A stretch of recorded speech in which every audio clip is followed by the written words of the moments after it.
أعوذ بالله من الشيطان الرجيم بسم الله الرحمن الرحيم Assalamualaikum warahmatullahi wabarakatuh. Alhamdulillahilladzi arsala rasulahu bil huda wa dinil haqq liyudhhirahu 'ala dini kullihi wa kafa billahi syahida. Asyhadu an la ilaha illallah wahdahu la syarikalah lahul mulku wa lahul hamdu wa huwa 'ala kulli syai'in qadir. Ibu-ibu, bapak-bapak, saudara-saudaraku dimanapun berada, alhamdulillahirabbil alamin. Patut kita aturkan kehadirat Allah Subhanahu wa taala pada kesempatan siang hari yang berbahagia ini. Allah masih memberikan kesempatan kepada kita untuk mengkaji ayat-ayatnya, mengkaji firman-firmannya, mengambil iktibar dari tafsir ini untuk bekal kita ya, dalam menapaki perjalanan ini, perjalanan hidup ini, yaitu perjalanan menuju kepadanya sesungguhnya. Sholawat teriring salam mudah-mudahan tercurah pada Nabiullah Muhammad Sallallahu Alaihi Wasallam, dan mudah-mudahan kita senantiasa mendapatkan syafaat beliau pada yaumul kiamah kelak. Ikhwan fillah rahimani wa rahimakumullah. Sebelum kita mulai kajian kita ini, marilah kita awali dengan membaca kalam basmalah. Bismillahirrahmanirrahim. Langsung saja akan kita awali kajian ini dengan menerjemahkan ayat ini ya, kata demi kata. A'udzubillahi minasyaitonirrajim. Inna sesungguhnya alaina menjadi kewajiban kamilah lal huda memberi petunjuk. Wa inna dan sesungguhnya lana milik kamilah lal akhirata wal ula akhirat dan dunia. Fa'anzartukum maka aku beri peringatan kepada kalian naron dengan api neraka talazzo yang menyala-nyala. La yaslaha tidak akan pernah masuk ke dalamnya illal ashqa kecuali orang yang paling celaka. Alladzi yaitu orang yang kadzdzaba mendustakanlah ia, wa tawalla dan berpalinglah ia. Wa sayujannabuha dan akan dijauhkanlah daripadanya, yaitu daripada api neraka tersebut, al-atqa orang yang paling takwa. Alladzi yaitu orang yang yu'ti yang membelanjakanlah ia malahu akan hartanya, yatazakka untuk mensucikan diri. Wa ma liahadin dan tidak adalah liahadin bagi seorang pun ya, indahu di sisinya min nikmatin dari suatu nikmat pun tujza yang harus dibalas. Illa batigha wajhi rabbih kecuali semata-mata mengharapkan wajah Tuhannya al-a'la yang paling tinggi. Wala saufa dan kelak yardo dia akan ridho, dia akan puas. Nah itu jamaah sekalian makna atau arti ayat ini kata demi kata ya. Selanjutnya kita akan bacakan tafsirnya sebagaimana biasanya ya. Karena salah satu cara ya memahami ayat-ayat Allah, cara yang terbaik untuk memahami ayat Allah itu adalah dengan mengedepankan penafsiran para ulama ya. Jadi bukan kita pahami ayat dengan nafsu kita, dengan keinginan kita, atau dengan sesuai kepentingan kita ya. Jadi kadang ada kalanya orang itu menafsirkan ayat itu untuk mengikuti kepentingannya, mengikuti hawa nafsunya ya. Kadang dalam kampanye atau dalam kepentingan tertentu ada orang yang mengutip ayat tapi untuk mengunggul-unggulkan kelompoknya, untuk memenangkan golongannya, dan itu tidak diperkenankan ya. Kita menafsirkan Al-Quran benar-benar harus berdasarkan penafsiran para ulama yang ahli di bidangnya ya. Bukan kemudian menafsirkan dengan kita sendiri ya, sementara kita belum ahli. Baiklah, akan saya bacakan. Qala Qatadah, berkatalah Qatadah, Inna alaina lal huda, maksud dari ayat inna alaina lal huda, artinya nubayyinu, menjelaskanlah kami al halala, akan yang halal, wal haroma, dan akan yang haram. Ya, jadi Qatadah memaknai ayat ini, menafsirkan ayat ini bahwa maksud ya dari firman Allah tersebut adalah Allah telah menjelaskan, ya, menerangkan dengan jelas, ya, dengan terang di dalam Al-Quran. Apa yang telah dijelaskan dan diterangkan dalam Al-Quran, yaitu al-halala wal haroma. Jadi Allah sudah menjelaskan dengan terang, dengan gamblang di dalam Al-Quran mana yang halal, mana yang haram, ya, sehingga dengan terangnya penjelasan Allah ini, dengan gamblangnya penjelasan Allah dalam Al-Quran mana yang halal, mana yang haram, tentu orang akan mengambil yang halal dan meninggalkan yang haram, ya.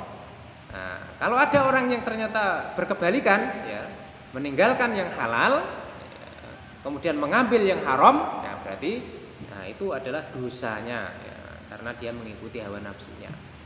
Jadi Allah sudah memberi petunjuk sebenarnya, ya, kepada kita melalui Al-Quran dan juga melalui lisan nabinya, yaitu melalui as-sunnah atau al-hadis. Karena pegangan kita dalam berislam ini adalah Al-Quran dan as-sunnah, dan juga qauliyah para sahabat, para tabi'in, ya, kemudian juga para ulama yang mutabar. Kemudian kita lanjutkan, wa qala ghairu, dan berkatalah selainnya, ya. Man, maka barang siapa salaka yang menempuhlah ia thariqal huda, akan jalan petunjuk, wasola, maka akan sampailah ia ilallah, kepada Allah. Nah, para ulama yang lain memaknai ayat itu inna alaina lal huda, ya, dimaknai bahwa siapa saja, siapapun orangnya yang menempuh suatu perjalanan, ya, menempuh suatu jalan di mana jalan yang ditempuh itu adalah jalan petunjuk, maka dia akan sampai kepada Allah, ya. Maka barang siapa menempuh jalan Allah, petunjuk Allah, maka dia akan sampai kepada Allah. Sebaliknya barang siapa yang menempuh jalan setan, maka dia akan sampai kepada setan, dan ujung-ujungnya nanti dia akan sampai kepada neraka, kan begitu, ya. Siapa menempuh jalan Allah akan berjumpa dengan Allah di mana? Di surga. Siapa yang menempuh jalan setan akan ketemu setan di mana? Di neraka. Nah, naudzubillahi min dzalik. Nah, itu menurut pandangan para ulama yang lain. Dan akan kita lanjutkan, ya. Wa qauluhu wa inna lana lal akhirata wal ula. Wa inna, dan sungguh-sungguh, ya, lana menjadi milik kami. Nah, ini menunjukkan pada Allah, ya, ini menggunakan dhamir nahnu adalah dalam rangka pengagungan, ya, bukan berarti jamak, ya, bukan berarti banyak, tetapi ini pengagungan, ini balaghah, ya. Akhirat dan dunia itu adalah milik Allah, ya. Jadi dunia dan akhirat adalah Allah yang punya. Artinya apa? Al-jami'a, keseluruhannya. Apa keseluruhannya? Segala yang ada di dunia ini, ya, dan segala yang ada di akhirat nanti, ya. Nah, di sini dijelaskan malakna, ya, kami yang memiliki, kami telah memilikinya, ya. Jadi apa saja ada di dunia, ya, apa saja ada di akhirat itu adalah kepunyaan Allah Subhanahu wa taala. Wa ana, dan saya Allah al-mutasarrifu fihima. Al-mutasarrifu fihima, yang akan mengatur keduanya. Jadi dunia diatur oleh Allah dan akhirat pun juga Allah yang mengatur, ya, maka kita senantiasa hidup ini adalah bersandar kepada Allah Subhanahu wa taala. Itu yang penafsiran dari ayat ini. Nah, kemudian dilanjutkan pada ayat yang lain, fa anzartukum, maka aku beri peringatan kepada kalian, naron, dengan suatu api neraka, taladdo, yang menyala-nyala. Nah, sekarang kita akan lanjutkan, ya, penafsiran ayat ini. Wa qala al-Imam Ahmad, dan berkatalah Imam Ahmad, ya, haddatsana, ya, telah meriwayatkan hadislah kepada kami Muhammad bin Ja'far, Muhammad bin Ja'far, ya. Haddatsana, telah menyampaikan hadislah kepada kami Syu'bah.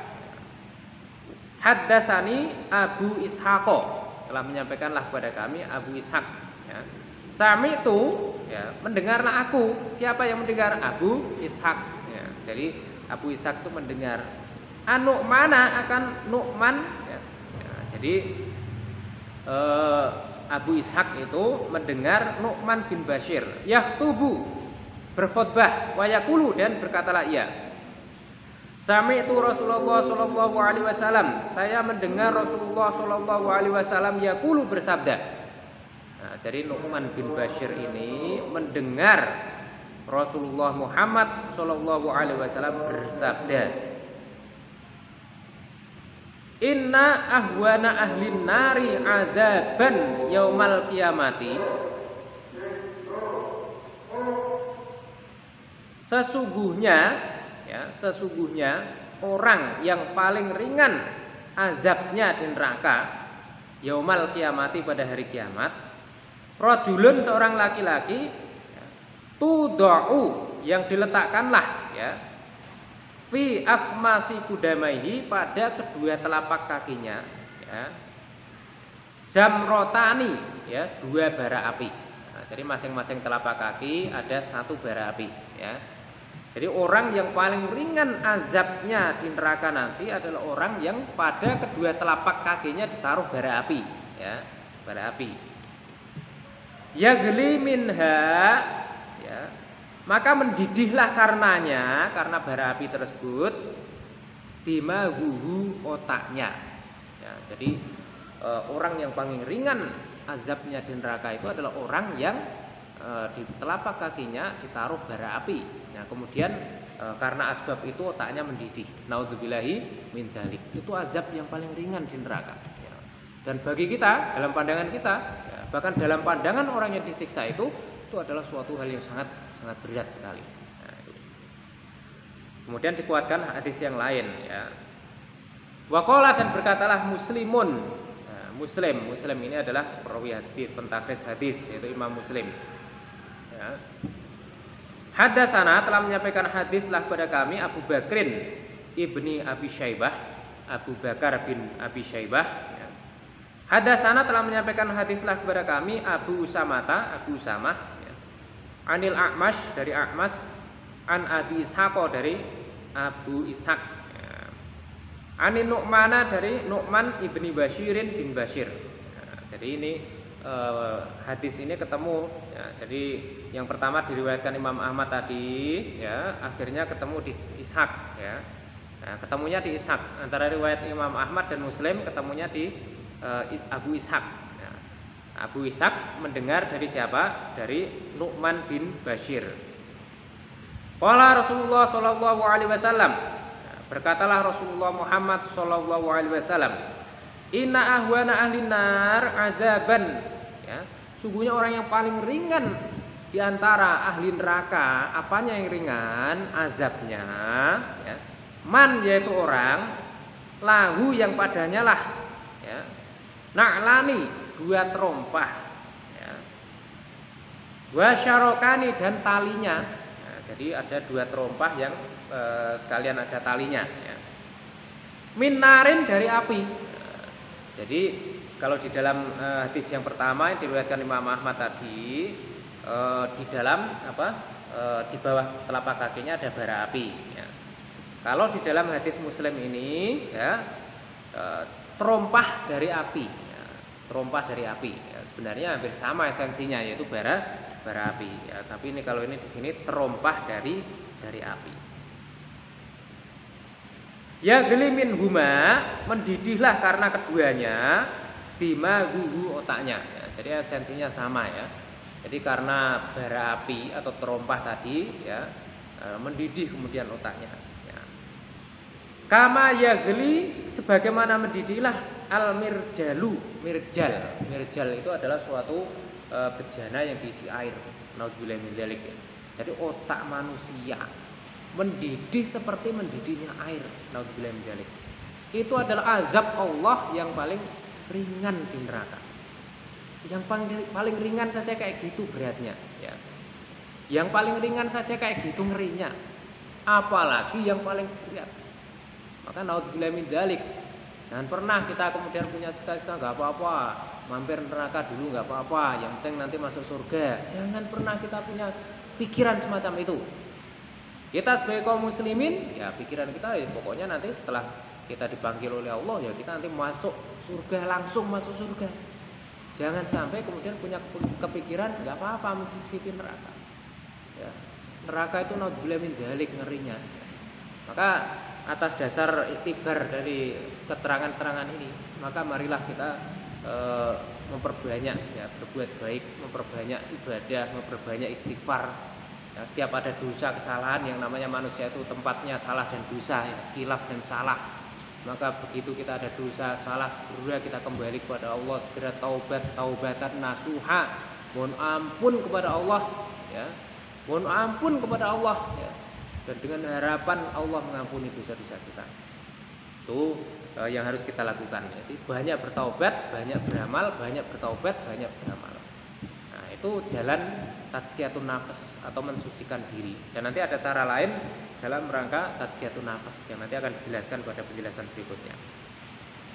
Nah, jadi ini hadis yang kedua ini sama esensinya dengan hadis yang pertama, cuman di dalam hadis yang kedua ini lebih rinci menjelaskannya, lebih luas penjelasannya. Wa qauluhu la yaslaha ilal asqa, ya. Dan firman-Nya tidak akan masuklah ke dalamnya, yaitu mana api neraka, ilal asqa, kecuali orang yang paling celaka. Ayat artinya la yadkhuluha, tidak akan pernah masuk ke dalamnya, ya. Duhulan dengan benar-benar masuk. Yuhaitu bihi min jami'i jawanibihi. Ya, yang meliputilah neraka itu dari segala sisinya, seluruh tubuhnya masuk dalam neraka, ya, bawah, atas, kiri, kanan, semuanya diliputi oleh api. Ya, itu keadaan yang akan terjadi di sana. Ya. Ilal asqa, kecuali orang yang paling celaka. Ya. Seperti apa orang yang paling celaka itu? Cuma fassarahu. Nah, kemudian ditafsirkan dengan ayat berikutnya. Inilah yang dimaksud tafsir suatu ayat dengan ayat yang lain. Maka di dalam tafsir bil ma'tsur itu adalah tafsir ayat dengan ayat yang lain. Jadi satu ayat dijelaskan dengan ayat berikutnya, atau suatu ayat dijelaskan ayat dalam surat yang lain yang memiliki makna yang relevan, yang ada korelasinya. Itu namanya tafsir bil ma'tsur. Nah, kalau dalam konteks surah Al-Lail ini, ya, penafsirnya ya adalah ayat berikutnya. Ya, tidak akan masuklah ke dalamnya orang yang paling celaka. Siapakah orang yang paling celaka itu? Alladzi, yaitu orang yang kadzdzaba, mendustakanlah ia. Nah, apa artinya? Kadzdzaba, mendustakanlah ia biqalbihi, dengan hatinya. Nah, dengan hatinya dia mendustakan apa yang diajarkan oleh Allah dan Rasulnya. Apa artinya? Apa maksudnya? Apa maknanya? Ya. Hatinya menolak kebenaran. Ya. Jadi kebenaran, petunjuk, risalah yang sudah dibawa oleh Rasulullah Muhammad SAW ditolak oleh hatinya. Nah, jadi kalau sudah hatinya menolak kebenaran, ya, maka dia sudah orang kafir. Maka orang yang tidak terjangkiti penyakit ini, insya Allah selamat. Ya. Kalau kita semua ya tidak ada penolakan di dalam hati kita akan kebenaran risalah yang dibawa oleh Muhammad SAW ini, maka kita termasuk orang yang selamat. Nah, sebaliknya kalau sudah menolak, nah, itu orang yang paling celaka. Watawalla, dan berpalinglah ia. Ayat artinya anil amal bijawarihi wa arkanihi. Dia tidak mau beramal, sudah hatinya menolak, kemudian dia tidak mau melakukannya. Jadi lengkap, hatinya menolak dan dia tidak mau mengamalkannya. Nah, itu yang dimaksud alladzi kadzdzaba wa tawalla. Nah, kemudian kita akan lanjutkan. An Abi Hurairah taqala, dari Abu Hurairah beliau bersabda, beliau berkata, qala Rasulullah sallallahu alaihi wasallam, Rasulullah sallallahu alaihi wasallam bersabda, la yadkhulun naro illa syakiyun, tidak akan pernah masuk ke dalam neraka kecuali orang yang paling celaka. Kila, dikatakan, kemudian ada yang tanya, manis syakiyu, siapa orang yang paling celaka itu? Qala, beliau bersabda, menjawab, Alladzi la ya'malu, orang yang tidak akan pernah mau beramal bi taatin dengan ketaatannya. Wala yatruku, dan tidak akan pernah mau meninggalkan lillahi karena Allah maksiatan, kemaksiatan. Nah, jadi gambaran yang dijelaskan oleh Rasulullah tentang orang yang disebut syaqiyun, orang yang paling celaka tadi adalah orang yang sudah dia tidak mau beramal sholih, tidak mau menerima kebenaran, tidak mau berbuat baik, dan juga tidak mau meninggalkan kemaksiatan yang sudah biasa dilakukan karena Allah. Baik tidak, berbuat tidak, maksiat jalan terus, ya. Nah, itu ahli neraka betul itu. Jadi syaqiyun itu adalah orang yang sudah berbuat baik juga sudah tidak, ya. Berbuat baik enggak mau, kemudian ditambah lagi maksiatnya jalan terus. Ya. Jadi tidak kemudian saling menghapus, tidak, tapi benar-benar saling bertumpuk-tumpuk itu dosa-dosanya. Itu yang pertama, ya. Kemudian kita akan lihat sabda Rasulullah berikutnya yang juga diriwayatkan oleh Abu Hurairah. Nah, ini dari jalur Atok bin Yasar, ya. Ya, hadis ini diriwayatkan oleh Imam Ahmad, ya. Ya, bermuara kepada Abu Hurairah. Qala Rasulullah sallallahu alaihi wasallam, kullu ummati tadkhulul jannah yaumal qiyamati. Wah, ini luar biasa, ya. Rasulullah menjelaskan, menjamin kullu ummati, setiap dari umatku tadkhulul jannah, pasti akan masuk ke dalam surga yaumal qiyamati, pada hari kiamat. Illa man aba, kecuali orang yang enggan. Ya. Jadi di sini dalam komentar atau sabdanya yang pada baris yang pertama ini, Rasulullah menegaskan bahwa semua dari umat Muhammad ini, ya, mudah-mudahan kita semua jamaah sekalian pasti akan masuk surga. Illa, kecuali man, siapa saja yang enggan. Jadi asal tidak enggan berarti masuk surga. Kalau enggan tidak masuk surga. Enggan, tidak mau. Jadi semuanya akan masuk surga kecuali yang tidak mau. Kemudian pertanyaannya, siapakah yang tidak mau masuk surga? Karena semua orang, ya, jujur saja, misalnya diadakan survei, ya, diadakan survei di seluruh umat Islam di tingkat kecamatan saja atau tingkat kabupaten. Surveinya itu dikasih pertanyaan, pilih masuk surga apa masuk neraka. Pasti 100% akan menjawab survei itu dengan pilih masuk surga. Berarti nggak ada yang enggan dong. Nanti dulu, ya. Nanti di sini akan ada karakteristiknya orang yang enggan itu seperti apa. Maka jangan sampai kita termasuk orang yang enggan, ya. Meskipun kalau ditanya, kamu pilih masuk surga apa masuk neraka? Jawabnya pasti pilih masuk surga. Namun kalau nanti dalam kategori ini kita termasuk orang yang enggan, naudzubillahi min dzalik. Ya. Kemudian dijelaskan dalam hadis berikutnya, ya, dengan asbab pertanyaan. Qalu, para sahabat bertanya. Jadi di kalangan beberapa orang sahabat dalam hadis ini Rasulullah menyampaikan bahwa seluruh umatku nanti masing-masing dari umatku akan masuk surga semua, kecuali yang enggan. Semuanya akan masuk surga kecuali yang tidak mau, ya. Nah, heran para sahabat. Mengapa kok para sahabat bisa heran? Ya, siapa yang enggak mau masuk surga? Siapa yang tidak mau menikmati indahnya surga? Karena orang saja sudah rela berjuang di jalan Allah karena ingin meraih surga itu. Orang rela mengorbankan hartanya, mengorbankan nyawanya, mengorbankan segala yang dimilikannya karena untuk mendapatkan surga Allah. Namun kok ada orang yang enggak mau? Heran sahabat ya. Kemudian bertanya, qalu, mereka bertanya. Ya.